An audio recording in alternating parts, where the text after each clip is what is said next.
তালের বড়া খেতে আমরা সবাই ভালোবাসি। তবে এইভাবে একবার তালের বড়াগুলো বাড়িতে বানিয়ে দেখতে পারেন, খেতে কিন্তু বেশ ভালো হয় আর বানানো তো সহজ। নমস্কার, আমি রুমি, আপনাদের সবাইকে আবারও একটা দারুণ স্বাদের রেসিপিতে স্বাগত।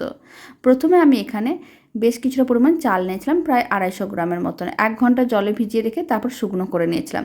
মিক্সির জারের মধ্যে চালগুলোকে দিয়ে দিলাম আর দিয়ে দিলাম নারকেলের টুকরো। খুব ভালো করে গুঁড়ো করে নিতে হবে। যেহেতু নারকেলের টুকরো দিয়েছিলাম তাই চালের গুঁড়োটা এরকমই হয়েছে। এবার একটা বড় পাত্রের মধ্যে আমি নিয়েছি বেশ কিছুটা পরিমাণ তালের পাল্প, আর তার মধ্যে চালের গুঁড়োটা দিয়ে দিলাম আর দিয়ে দিচ্ছি ময়দা আর বেশ কিছুটা পরিমাণ চিনি। চিনিটা আপনারা কম বেশি করতে পারেন। অল্প একটু লবণ দিলাম আর দিয়ে দিলাম মৌরি আর গুঁড়ো দুধ। সমস্ত কিছু একসঙ্গে খুব ভালো করে মিশিয়ে নিতে হবে।